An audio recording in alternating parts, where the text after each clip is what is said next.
Hello, how's everybody doing today?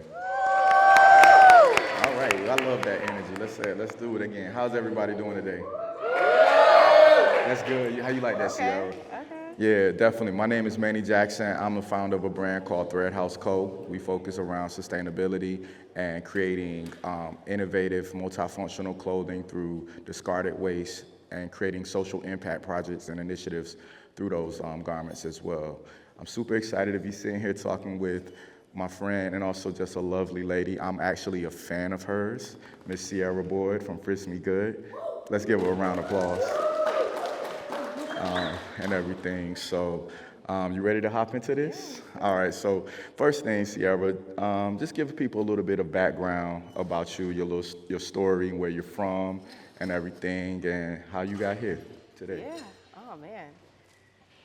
What's up, y'all? I am CIERRA Boyd, owner and designer of FRISKMEGOOD. I am originally from Cleveland, Ohio, but I actually moved to LA 1 year ago. And not even a year, I actually moved June 26th last year. So, yeah, I'm pretty new to LA, but yeah, I grew up in Cleveland. I actually got into fashion from working in a streetwear store in Cleveland called Next. And to work at Next, like, you had to be, like, really cool. Like, and my whole life, like, K through 12, I went to Catholic school. So I was never able to express myself through fashion until my, like, Catholic school journey was ending. So my senior year, I got my job at Next, and then I finally started having a reason to get dressed every day. So I started shopping at places like American Apparel, you know, H&M, like, getting the basics, and, like, I really had a reason to get dressed and find my style and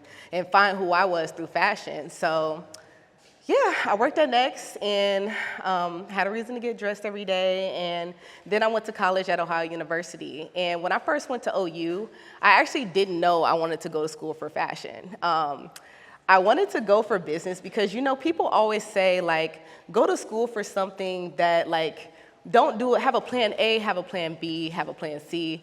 And my plan A was business. But when I looked at the prerequisites and they was talking about calculus and all that other stuff, I was like, oh, baby. So I started meeting other people who dress like flamboyant and express themselves through fashion like me. And I ended up finding out that they had a fashion program at OU. So that's how I got into retail merchandising and fashion product development. And with that, I still didn't know I wanted to be a designer. And I didn't find that out until my junior year of college, where my dad bought me a sewing machine. Now, I had sewn when I was 8 years old, and back in the day, we didn't have YouTube, and we just had like a book and like hope, and it was just really hard. And I was like, you know what, I just put the sewing machine down. But like I said, my junior year, my dad bought me a sewing machine for Christmas, and I was home for Christmas break, and I was like, you know what, let me just sew something. And I sewed this like patent leather skirt and like a top, and I had no idea what I was doing. Like this pattern, like looking in retrospect, it was kind of crazy because I didn't know what a dart was, and I was putting snaps where the darts were. I was really confused, but I knew I had a vision, and I was like, wait, this is like my purpose, I feel like. Like, I feel like nobody really understood my style until I started designing. So from there, I was like, you know what?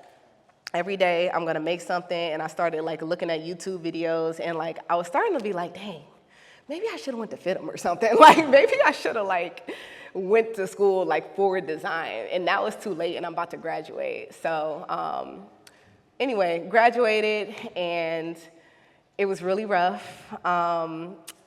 Post-graduation, I could not find a job for the life of me. I came out here to LA for the first time in like 2015, and I was doing internships, and like after I graduated, I reached out to the internships thinking I was gonna come back to LA. But the reality was I was a broke college student, or a broke postgraduate student. Nobody was hiring me, everything sucked, and I was like, you know what, all I wanna do is be a fashion designer. That's all I want. So I was like, okay, what do I need to do that? And I was like, okay, I need an Instagram, I need clothes, okay, check, and I need a name. So I'm like, okay, what am I gonna name it? Like, should I name it Designs by Sierra Leone? That sucks. Should I name it Designs by CIERRA Boyd? Everything just sucked. And I was like, what am I gonna name it? And then I realized, wait, My Instagram name is FRISKMEGOOD, and it's always been FRISKMEGOOD since I was in high school. And I got the name from a Rihanna song called Rockstar 101, and she says, make sure you frisk me good, check my panties and my bra. And I knew in 2012, I was like, wow, this is cunt. And then it led me here to where I am now. So that's kind of like a little backstory about Frisk Me Good. Dope. Love it. Give it up to following your dreams and tracing your visions. How many people in here can relate to that story right there? Leaving home with a dream and moving out here to LA, or leaving anywhere and moving somewhere to chase your dream? How many people? Can we give a shout out for that? I know I can relate to that too. I'm from North Carolina, and I left home, starting off hand painting clothing, and, came out here to LA, and I just hustled it, you know what I mean? So looking back on everything, you got to be proud of yourself for those milestones, and congratulations for celebrating your year coming up. You've done a lot, you know what I mean? Shout out to you, CIERRA. All right, so you gave... Thanks, y'all. Yeah, no doubt. So listen, you gave a little bit backstory about your signature style and vision, but your designs have such a bold, unmistakable identity. How would you describe the Frisk Me Good aesthetic in your own words? I would say the Frisk Me Good aesthetic is sporty, it's flamboyant, it's fun, it's sustainable, obviously. It's all about being creative and just not having any fear of what people think about you when you design. Because even when I first started designing, when I started Frisk Me Good, I wasn't good. I was learning off of YouTube. People were talking about me. They were like, oh, yeah, it's strings hanging out her clothes. She needs to, clean that up before she start posting and blah, blah, blah. But I didn't care. I was like, you know what? People liked it, and they were buying it still, even though it was, not very well made. But, people still saw the vision. So I think it's all about being authentically yourself and, having fun with it, no matter what people think. Yeah, definitely being authentic as a creator, as a designer.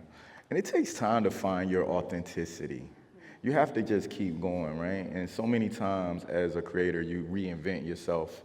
And it's funny because it always finds you back. Whatever your true style is, it'll always come back and find you, right? But you have to take time, have fun, experience, right? And figure out what that style is and be comfortable with it, right? So I know, when I started off hand painting, that was my thing for so long. And what was really cool was about the way I mixed colors and blended colors, right? And so if you look at my clothes and my aesthetic now, even though I don't do much hand painting, that aesthetic still fits there as well. So, being comfortable in your style is beautiful. So what kind of story or emotion are you trying to evoke when someone wears your work, though? I want to evoke confidence in anybody that wears my stuff. For me, Frisk Me Good is almost like an alter ego for me. I feel like it's my hyper feminine self, my elevated self. And whenever I wear my designs, I'm feeling so confident. And I want anybody that wears my designs to feel that sense of confidence within themselves and just not be afraid to, like I said, care about what other people think. Well, I'm looking at all your designs, and I've seen so many different things. And I'm just when I first saw your work, by the way, I was just amazed because I was like, she's doing that shit with sneakers? She's doing this, and it's so fly, and it's very thought about for the person that's wearing it. And, it's beautiful. So, one of the things is we come from the world of sustainability, right? And you're known for repurposing sneakers. Mm-hmm. Others, unconventional materials. What drew you into the upcycling as your medium of choice? Yeah. So for me, I started upcycling out of necessity because after I graduated, I didn't have any money for fabric. I was dirt poor, and I was looking on Mood, and I was like, dang, $25 a yard. Don't have that. I started using stuff in my attic because I lived with my mom. So I just started using materials that we had around the house. Like my attic within itself, like at my mom's house, is like a thrift store. And it's like I didn't even have to go thrifting. It was just everything was right there. So I started like reworking like sheets and old suits, and that was the fabric. And I also had people like donating to me like fabrics and stuff like that. So it was out of necessity, and like later on down the line, I was able to afford fabrics. But when I started like posting my work and like selling my work seriously, like on Depop and stuff, I realized I had a different response from people who liked like my upcycle work better than like, I mean, my stuff with fabric is still cut, but like, you know, they really like my upcycle stuff. So I was like, wait, my whole mission at the beginning was just working with what I had. So I should stay true to where I started, and that goes back into authenticity and like, you know, recognizing your roots and being proud of that, and, you know, going back to that, where you originally began. Yeah, I love that. How many upcyclers or sustainable designers do we have in here? Let me see by the show of hands. All right, definitely. How many of you all just started out what's in your closet, what you had at home? Right, that's exactly. I think that's what's beautiful about the sustainable movement, I would say, is because, you know, we're starting this out of a necessity. We're starting out what we have, right? Like, oh, let me take my grandmother's old quilt and turn it into a kimono, right? Or let me turn it into this. And that's what's so beautiful, even with Threadhaus, our journey. I've been upcycling since the beginning, but not because I was trying to be an upcycler or trying to be sustainable or any of that. That was not the term that I was using. It was called, I needed to do something because I wanted to be creative and I had no other choice. Going to the closet or the thrift store, right? And it's became a whole entire movement. Now, in your opinion, what role should your sustainability play in the future of the luxury fashion world? Yeah, I think it's so important. But I also think like these big fashion houses and conglomerates, like I honestly feel like their sustainability is a bit performative. That's just my personal opinion. Like, I feel like it's a trend right now to be sustainable. I mean, I feel like with fast fashion and luxury fashion and big corporations, they've already like ruined the earth. Like, you've already got stuff in the landfills. You already ruined it. So now it's giving like damage control. So, I mean, I think it's important for them to do it, but I think it's up to like the new generation of designers to be that change we want to see from the beginning. You know, and really making an imprint with our footstep. What is it called? Footprint? Yeah, footprint, yeah. So, yeah, I think that's important. I mean, I think they're doing their best, but they should have been doing their best from the beginning. Now, you know, I chime in on that too because it's interesting. The term or sustainability and all of that is like a trend right now. Everybody's like, oh yeah, I'm a sustainable fashion designer, and that's cool. And I'm loving that we can be proud of what we're actually doing. But like I said, for a lot of us, we didn't start this because of a trend. We started it out of a necessity. We started because we are creative and we really didn't have much. It was too expensive to go buy that 25-yard roll of fabric. You know, I know it was too expensive.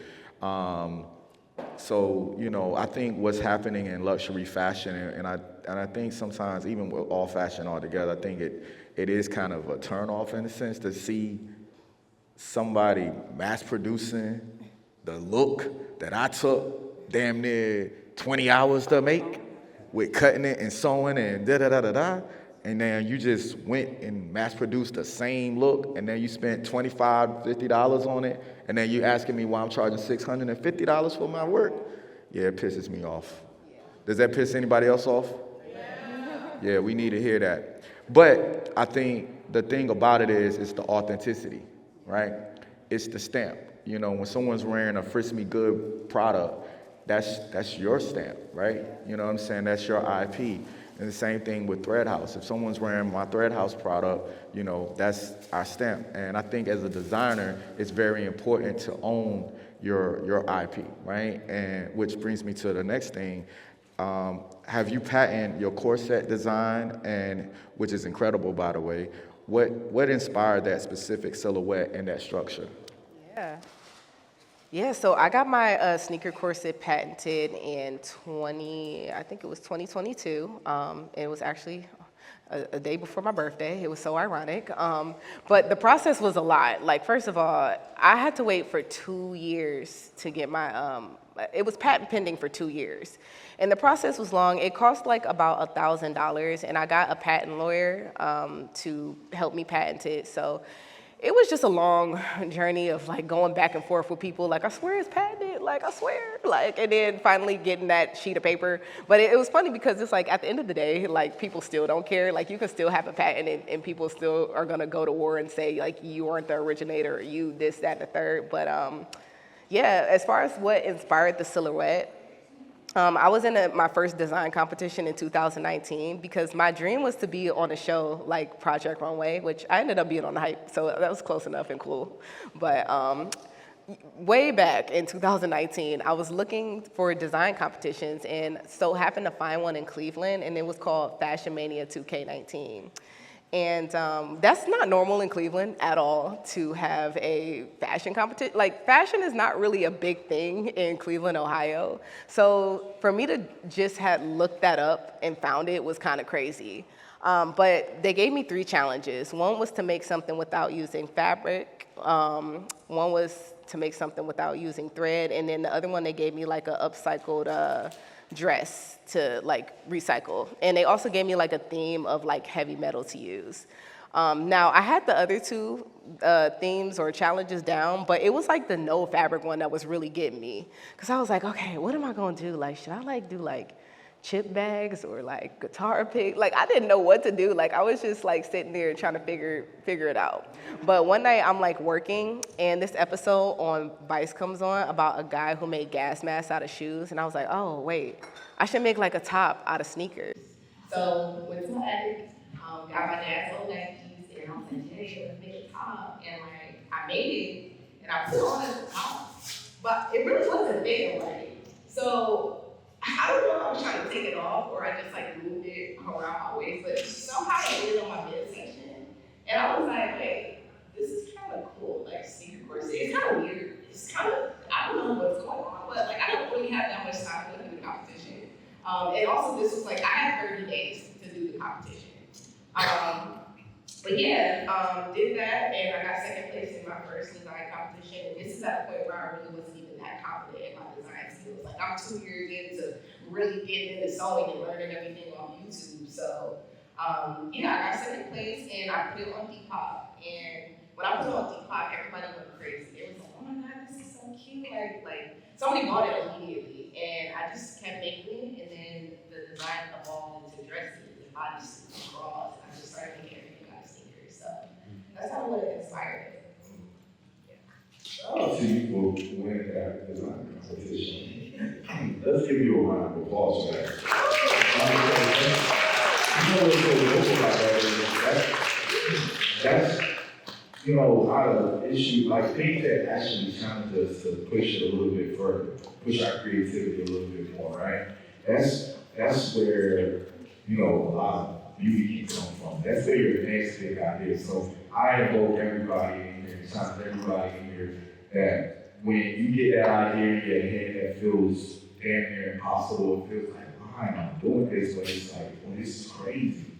Push yourself to that. Push yourself through that, right? Because that could be your next big thing. You know, we just designed something, and I designed it out of a more of a tragic or, you know, certain personal situation, but that's turned into my next big idea.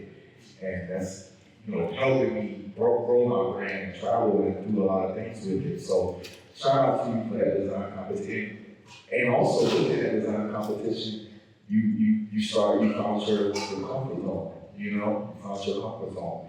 Now, there's a lot of things that I wanted to really know about your creative process a little bit, but what's your favorite piece you've ever made, and what's the story behind it? I would have to say my favorite thing, I have two. Number one, this is my top one, is my sneaker courses that I made for Cardi B out of Balenciaga's track shoes. That has to be my favorite because that whole journey and everything was so iconic. Like, this is when I was still living in Ohio, and I got hit up on Instagram by Colin Carter to come out to LA. And this is right before I got on the hike. Like, I thought it was all interconnected. I was like, this is my first test of the hike. Like, I didn't know what was going on, but it wasn't. But yeah, I got to LA, and like I thought like I was just like making the course and leaving. And I ended up like getting the party with her. Like I was over her team that night. Like she loved the corset. Like I was like I could not believe it. Like I felt like I was in a dream. So that was number one, purely because of the experience. But the design, I would have to say when I made a bodysuit out of like fresh Jordan ones for CIERRA's music video. That's a song number two. I was just so excited for both those because those are like super expensive shoes that I've always wanted to cut up. So yeah, that was awesome. Just like $1,000 shoes. It was very nerve wracking, but you know, we got through it. So and it looked amazing. So you got a shoe, like, oh, you already know. Wait, I got a story. Yeah, go for it. Yeah, I know. So also during the jump video, I made CIERRA use like I made her Balenciaga get those high tops. And when I got to the hotel, like they didn't tell me he had one with a skinny heel and one with like a flat heel. Now I was like, okay, I only have like less than 24 hours to do this, so let me just go in there and start cutting. So I'm cutting, and then he texted me, and I'm like, no, I texted him and I said, Colin. And I was like, hey, which one is like the one that she's wearing? And he was like, the one with the skinny heel. And I was like, oh my God, I couldn't. He's like, okay, well those are the last ones in LA, so what are you gonna do? So I'm like, oh my God, like I'm freaking out. So luckily I looked in the bag and it was two. I was like, oh my God, like, how was I gonna recover? So it was like really nerve-wracking. So yeah, it gets really real scary with these more expensive shoes. This is nerve-wracking. I can only imagine. I know your nerves is zero for us. He said that's the last one in LA. I said, oh my God. Oh wow. But you made something see, you know what I'm saying? That's what we do is creative. We turn shit into shit. You know what I mean? Shit up, man. But nah, so yeah. Now, where do you draw your inspiration from when you're designing? You know, music, art, culture. Yeah, I draw my inspiration from sports, especially like basketball.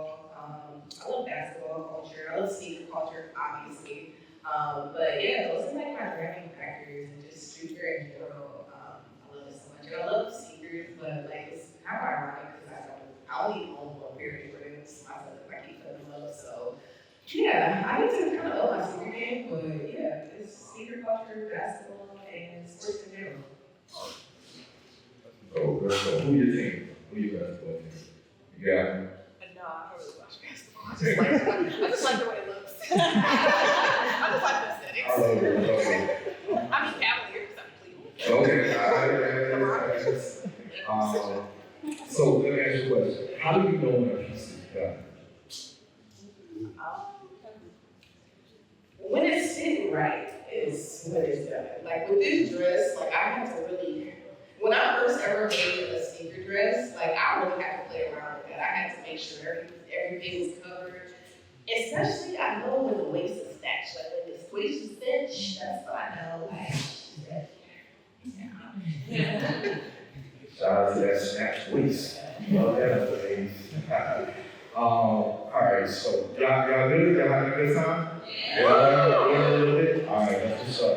All right, so we got a couple more questions, and then we're going to go to the audience and everything. You all have some questions that y'all want to bring to CIERRA and myself. We're definitely down. All right, so now let's talk a little bit about impact and advice, right? So what message do you hope people take away from your work? I hope people take away that you can still be fashionable and sustainable at the same time. Like, you don't have to compromise. Like, I feel like especially with these new era of upcyclers, like, we're really coming up with like innovative ways to like make sustainability look. Because, you know, before, like, sustainability used to be like, oh, these pants. It's like, that's not cute, babe. It's like, so I feel like now, like, I just want people to know that you can be sustainably in style and you can make more eco-conscious choices that still look good at the end of the day. And that doesn't have to just be wearing something like this. Like, you can buy something off of Depop or like just try to use stuff. There's so many ways that you can do this. So I think that's really important and that's just what I want to say. Yeah, I you know what, so I think was really cool is about the whole idea of upcycling and sustainability. You know, it's art. You know, like, we're artists. We're artists, man. And I think, you know, the fact that we can play with clothes or play with furniture or play with shoes, we just play. But it gives everything you need. Each one of those courses is a one-on-one. And that's what's so beautiful. It's the value of our art, you know, making sure that, you know, it's communicated.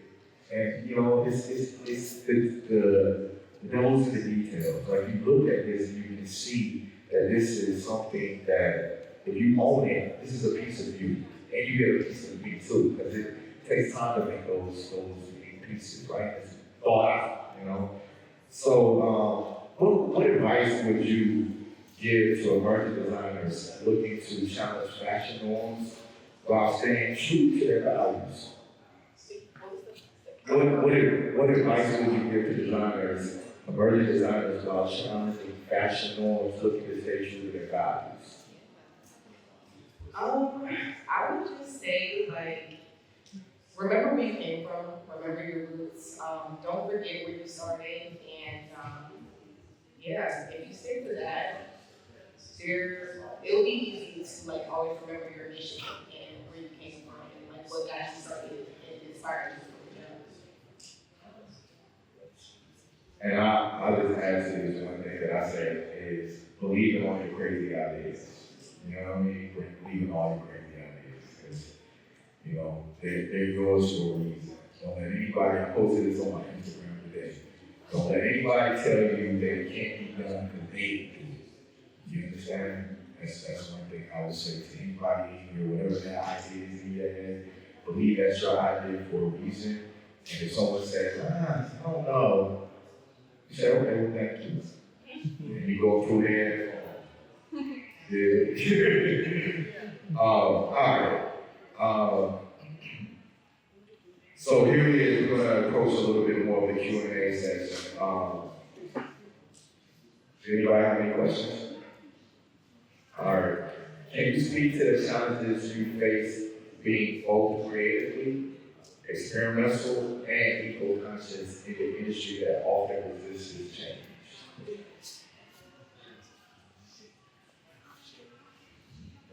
Yes, repeat what was that a long question. All right, so can you speak to the challenges you face being both creatively, experimental, and eco-conscious in an industry that often resists change?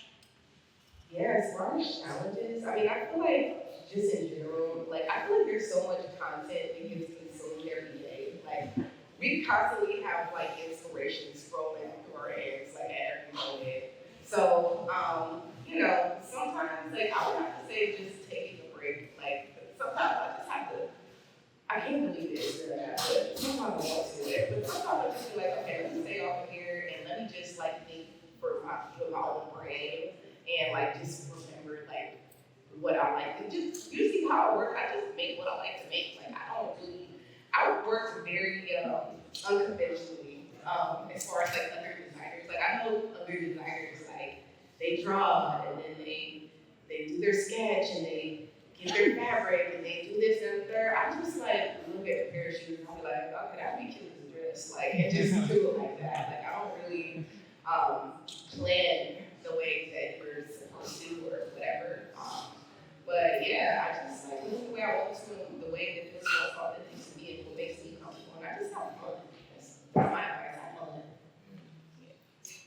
I'm also an unconventional designer as well. So I see some hands here. What's up, Jay? So, it's amazing to see you and your work tonight. Not question yet, but I'm happy to be here. Thank you. But my question to you is there any project or any particular person that you would like to work with by the end of this year? My number one person that I want to work with is Rihanna because the name of my public brand is called Rihanna. So there's nothing else that we can. So I was like, yo, where's Rihanna story? Then you gotta be one. You know what I mean? Okay, any other questions? All right, cool. Come on, you got a Well, I question. can just shout it, it's fine. Okay, go ahead. Okay, so you've made a dent in the fashion industry. From a business perspective, what would you have done differently? I made so many mistakes. Some of my biggest mistakes was not moving out to LA sooner when I had the money and blowing my money on dumb stuff that I thought would elevate my business. When in reality, I probably should have just been buying inventory or doing stuff like that. I had so much money and I got scammed by some showrooms. Really don't look at me. That's all my story. She's all her showrooms. I'm a little girl now. She's never steered me wrong. But I got scammed by these showrooms that were charging me $1,000 and promising me Rihanna and lying to me. So I blew my money on that. And then I was with this marketing company that helped me do a rebrand. Now I should have just let them rebrand my logo and my website. That's what I should have let them do. And I really wasn't ready to be spending $1,000 a month on marketing. I wasn't there yet. This is my savings account. So I would have just invested in my inventory, invested in myself, and just stop trying to take shortcuts of to what's to come already, and rushing things. That's what I would do differently. All right, cool. Are there any more questions? All right, cool. Oh, yeah. No, I just want to know where I can buy that dress. Oh, which one? That one. Right now. I know this somewhere. Where can we find stuff? You can get it on my website. Yeah. You can get it on my website, FRISKMEGOOD.com. That's FRISKMEGOOD.com. I have a new collection coming out. I just came back from Miami this week, a few days ago. And it's my beautiful models are wearing in the corner, part of my new collection. But yeah, the new collection will be dropping next week. So yeah, I will have more stuff like this. And I also do custom orders as well. So if there's any specific sneaker that you want or anything like that, I can do that for you as well. Let's go any more. All right, go ahead. I just want to ask, what would your inner child or younger self say to you right now? Oh my God. I know. So first of all, my younger self would think I was so cool and hot and awesome and I was she would really honestly I didn't do this for the younger me who really always wanted a form of self-expression and really was always trying to find herself. I didn't grow up super cool. I never really had friend groups or cliques or I've always been a one-on friend type of girl.